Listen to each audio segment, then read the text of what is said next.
ओम शांति। मुरली है 9 फरवरी 2024। बाप दादा के मधुर महावाक्य। मीठे बच्चे, शिव जयंती पर तुम खूब धूमधाम से निराकार बाप की बायोग्राफी सबको सुनाओ।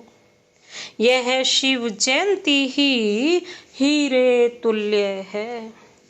शिव जयंती पर तुम खूब धूमधाम से निराकार बाप की बायोग्राफी सबको सुनाओ।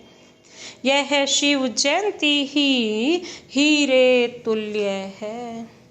आज का प्रश्न है, तुम ब्राह्मणों की सच्ची दिवाली कब है और कैसे?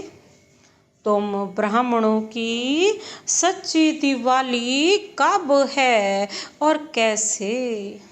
बाबा ने उत्तर दिया, वास्तव में शिव जयंती ही तुम्हारे लिए सच्ची सच्ची दिवाली है। वास्तव में शिव जयंती ही तुम्हारे लिए सच्ची सच्ची दिवाली है, क्योंकि शिव बाबा आकर तुम आत्मा रूपी दीपक को जगाते हैं। हर एक के घर का दीप जलता है, अर्थात आत्मा की ज्योति जगती है। वह स्थूल दीपक जलाते, लेकिन तुम्हारा सच्चा दीपक शिव बाप के आने से जगता है। इसलिए तुम खूब धूमधाम से शिव जयंती मनाओ।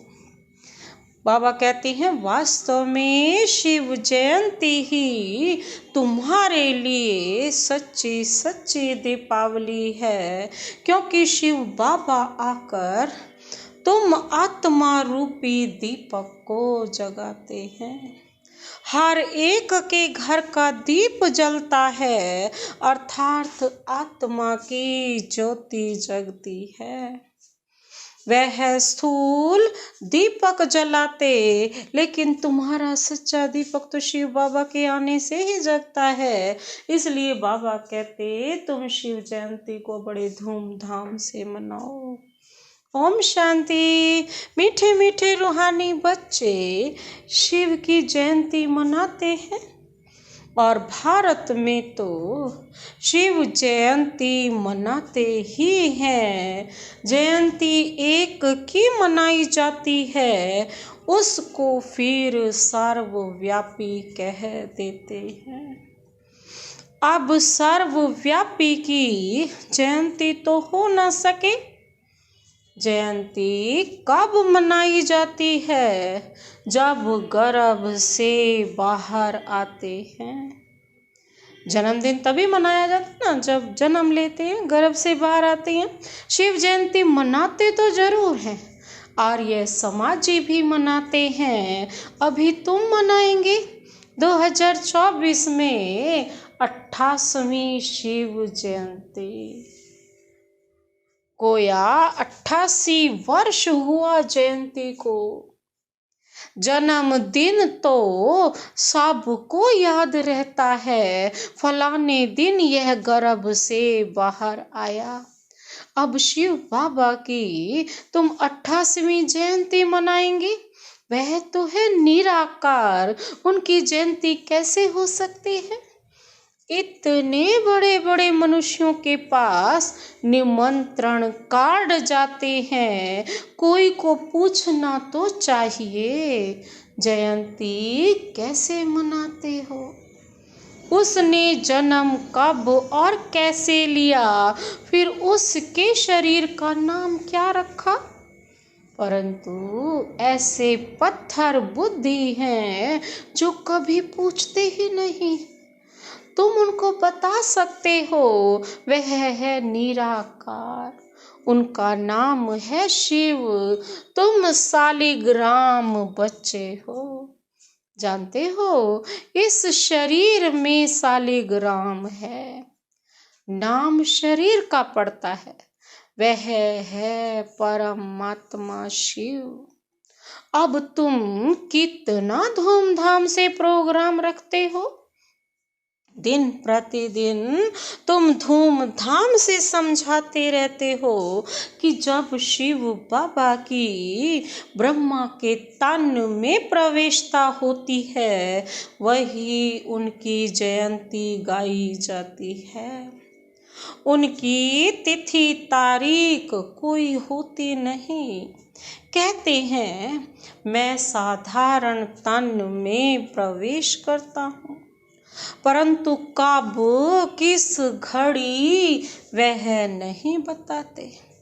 तिथि तारीख दिन आदि बताए तो कहें कि फलानी तारीख, जन्म पत्री आदि तो इनकी होती नहीं। वास्तव में जन्म पत्री तो सबसे ऊंची इनकी है, कर्तव्य भी इनका सबसे ऊंचा है। कहते हैं प्रभु, हे प्रभु तेरी महिमा अपरंपार है,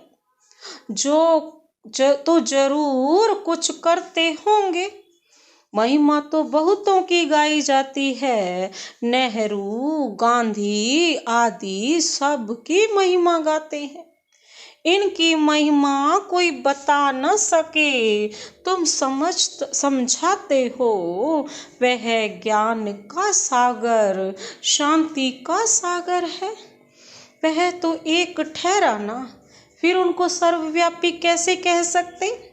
परंतु कुछ भी समझते नहीं है और तुम मनाते हो तो कोई पूछने का साहस भी नहीं करते हैं। नहीं तो पूछना चाहिए ना। शिव जयंती मनाई जाती है, महिमा गाई जाती है, तो जरूर कोई होकर गए हैं। बहुत भक्त लोग हैं, अगर गवर्नमेंट ना माने तो भक्तों, साधुओं, गुरुओं की स्टैंप भी ना बनाए। जैसी है गवर्नमेंट ऐसी है रियत, रियत में प्रजा ऐसी ही है। अभी तुम बच्चों को बाप की बायोग्राफी का भी अच्छी तरह मालूम पड़ा है। तुमको कि जितना फक्र रहता है उतना और कोई को नहीं रह सकता। तुम ही कहते हो शिव जयंती हीरे तुल्य है, बाकी सब जयंतियां कोड़ी मिसल है। बाप ही आकर कोड़ी को हीरे तुल्य बनाते हैं। श्री कृष्ण भी बाप द्वारा इतना ऊंचा बना, इसलिए उनका जन्म हीरे तुल्य गाया जाता है। पहले कोड़ी तुल्य होगा, फिर हीरे तुल्य बाबा ने बनाया। यह बातें मनुष्य नहीं जानते। उनको ऐसा वर्ल्ड का प्रिंस किसने बनाया, तो यह भी समझाना चाहिए। श्री कृष्ण जन्माष्टमी मनाते हैं, बच्चा तो माता के गर्भ से ही बाहर निकला, उनको टोकरी में ले गई। अब श्री कृष्ण तो वर्ल्ड प्रिंस था, फिर उनको डर काहे का, वहां कंस आदि कहाँ से आया। यह सब बातें शास्त्रों में लिख दी हैं। अब तुमको अच्छी रीति समझाना चाहिए। समझाने की युक्तियां बहुत अच्छी चाहिए, सब एक जैसा नहीं पढ़ा सकते। युक्ति युक्त न समझाने से और ही डिससर्विस होती है। अब शिव जयंती मनाई जाती है तो जरूर शिव की ही महिमा करेंगे। गांधी जयंती पर गांधी की ही महिमा करेंगे। जिसका जन्मदिन होता है उसी की तो वर्णन किया जाता है ना, उसकी महिमा की जाती है। और कुछ सूझेगा नहीं। अब शिव जयंती तुम मनाते हो तो जरूर उनकी महिमा, उनकी बायोग्राफी का जीवन परिचय भी होगा। तुम उस दिन उसका ही जीवन चरित्र बैठ सुनाओ। जैसे बाप कहते हैं, मनुष्य कोई पूछते भी नहीं है कि शिव जयंती कैसे शुरू हुई। उसका कुछ भी वर्णन है नहीं। उनकी महिमा तो अपरम अपार गाई जाती है। शिव बाबा को भोलानाथ कह बहुत महिमा करते हैं। वह तो भोला भंडारी है। वह लोग शिव शंकर कह देते हैं, शंकर को भोलानाथ समझ लेते हैं। वास्तव में भोलानाथ शंकर तो नहीं लगता। उनके लिए तो कहते हैं, आंखें खोली तो विनाश हुआ। धतूरा खाते उनको फिर भोलानाथ कैसे कह सकते हैं। महिमा तो एक की ही होती है। उनको तो ये भी अंतर नहीं पता कि शिव कौन है और शंकर कौन है। बाबा कहते, तुमको शिव के मंदिर में जाकर समझाना चाहिए। वहाँ बहुत लोग आते हैं तो शिव का जीवन चरित्र सुनाना है। कहते हैं भोला भंडारी शिव बाबा, अब शिव और शंकर का भेद भी तुमने ही बताया है। शिव की पूजा होती है शिव के मंदिर में, तो वहां जाकर तुमको शिव की जीवन कहानी बतानी है। जीवन कहानी अक्षर सुनकर कोई का माथा ही चक्रित हो जाएगा कि शिव की जीवन कहानी कैसे सुनाएंगे। तो मनुष्य वंडरफुल बात समझ बहुत आएंगे। बोलो, निमंत्रण पर जो आएंगे उनको हम निराकार परमपिता परमात्मा की जीवन कहानी बताएंगे।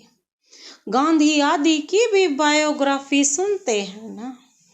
अभी तुम महिमा करेंगे शिव की तो मनुष्यों की बुद्धि से सर्वव्यापी की बात उड़ जाएगी। एक की महिमा फिर दूसरे से मिल ना सके।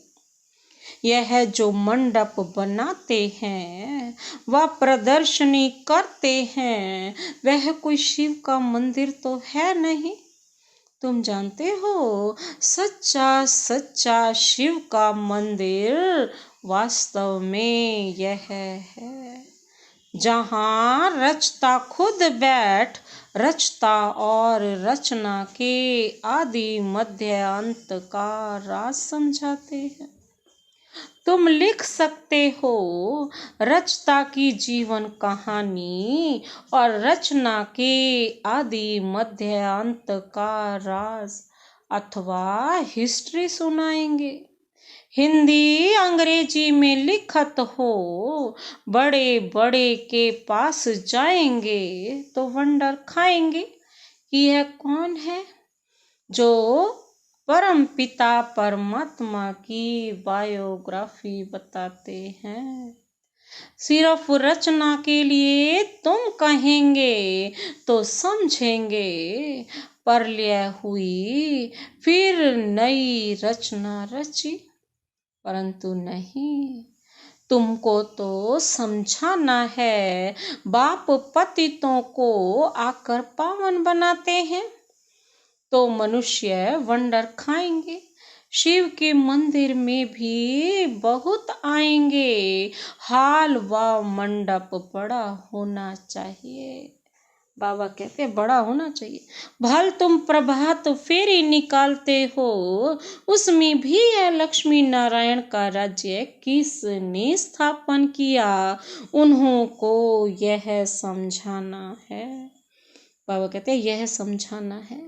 निराकार शिव बाबा जो सभी आत्माओं का बाप है, वो ही आकर राजयोग सिखाते हैं।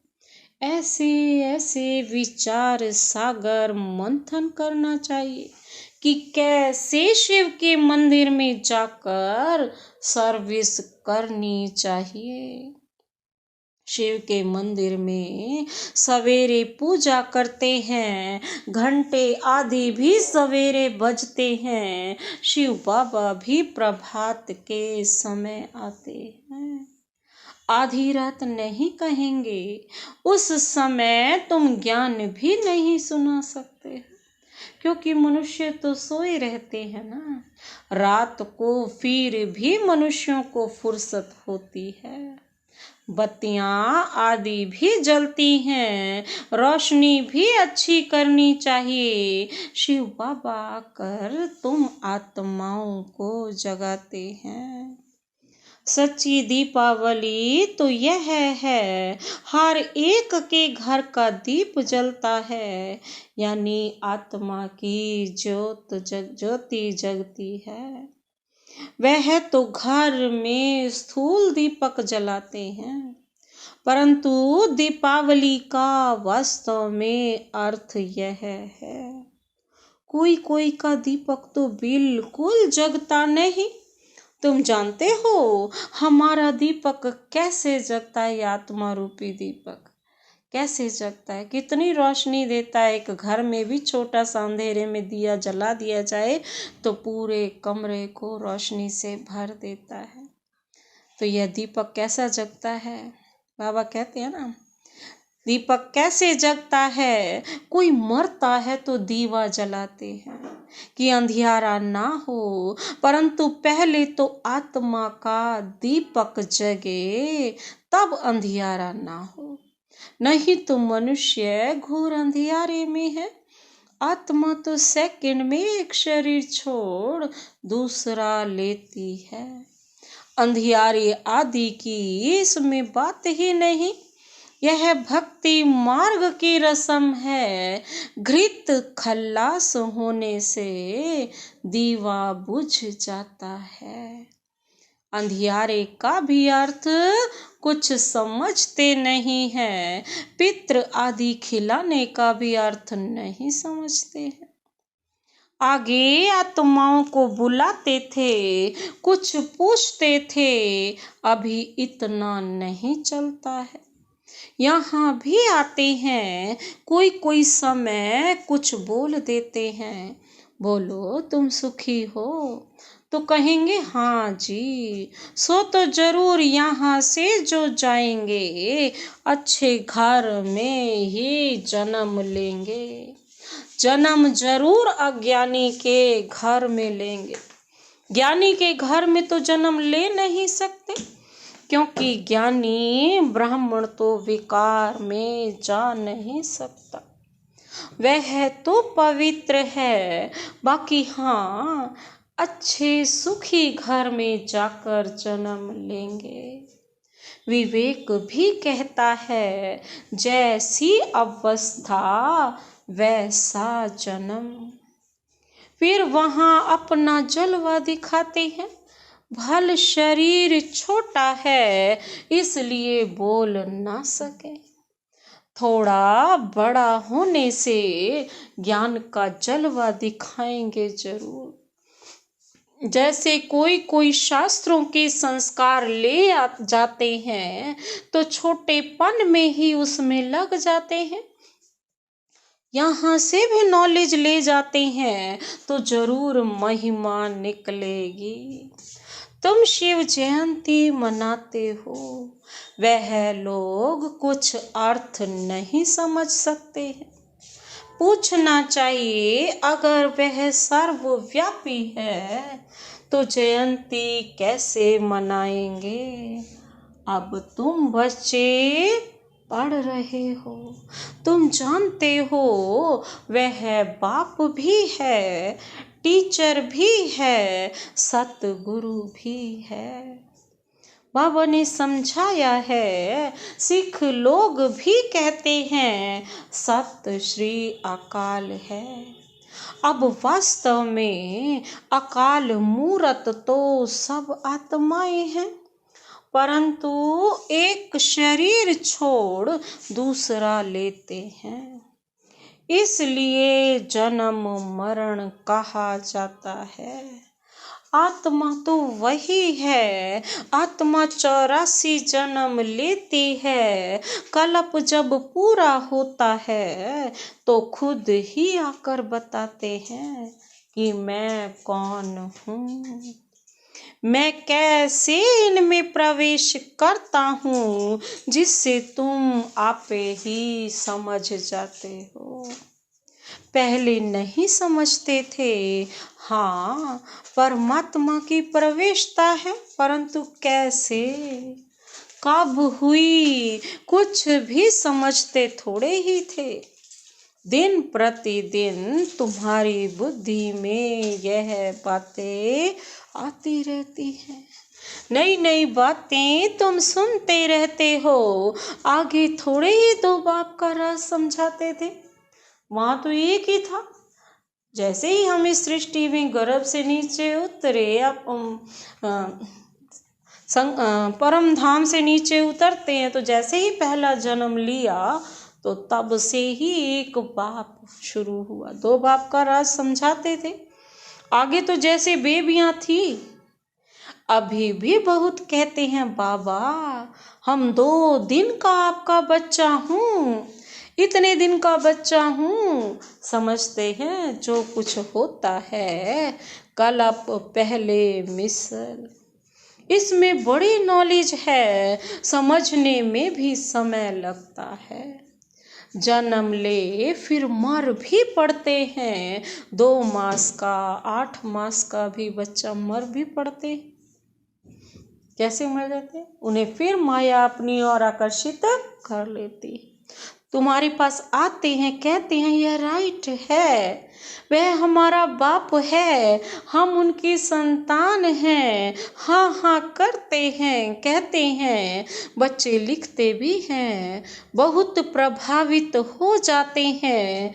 फिर जैसे ही इस आश्रम से बाहर निकले, बाहर जाते ही खल्लास, मर गया, मर पड़ा, फिर आते ही नहीं है। तो क्या होगा? या तो पिछाड़ी में आकर रिफ्रेश होगा, या तो प्रजा में आ जाएगा। यह सब बातें समझानी हैं। हम शिव जयंती कैसे मनाते हैं, शिव बाबा कैसे सदगति करते हैं, शिव बाबा स्वर्ग की सौगात ले आते हैं। खुद कहते हैं मैं तुमको राजयोग सिखाता हूँ, विश्व का मालिक बनाता हूँ। बाप तो है ही हेवन का रचयिता, तो जरूर हेवन का ही मालिक बनाएंगे। हम उनकी बायोग्राफी बताते हैं, कैसे स्वर्ग की स्थापना होती है। बाबा कहते हैं हम सारी बायोग्राफी बताते हैं। तो कैसे स्वर्ग की स्थापना होती है? जैसे बाबा कहते हैं कैसे राजयोग सिखाते हैं, आकर सीखो। जैसे बाप समझाते हैं वैसे बच्चे नहीं समझा सकते हैं क्या? इसमें बहुत अच्छा समझाने वाला चाहिए। शिव के मंदिर में बहुत अच्छा मनाते होंगे, वहाँ आ जाकर समझाना चाहिए। लक्ष्मी नारायण के मंदिर में अगर शिव के जीवन कहानी सुनाएंगे तो किसको जचेगा नहीं, ख्याल में नहीं आएगा। फिर उन्हों को अच्छी रीति बुद्धि में बिठाना पड़े। लक्ष्मी नारायण के मंदिर में बहुत आते हैं, उन्हों को लक्ष्मी नारायण राधे कृष्ण का राज समझा सकते हो। उनका अलग अलग मंदिर होना चाहिए। श्री कृष्ण जयंती पर तुम श्री कृष्ण के मंदिर में जाकर समझाएंगे। कृष्ण ही गोरा, कृष्ण ही सांवरा क्यों गाया जाता है। कहते हैं ना, गावड़े का छोरा। गावड़े में तो गायें बकरियां चराते होंगे ना। बाबा फील करता है, हम भी गावड़े के थे, गांव के थे ना, न टोपी न जूती। ब्रह्मा बाबा, अब स्मृति आती है हम क्या थे, फिर बाबा ने आकर प्रवेश किया है। तो यह बाबा का लक्ष्य सबको मिले कि शिव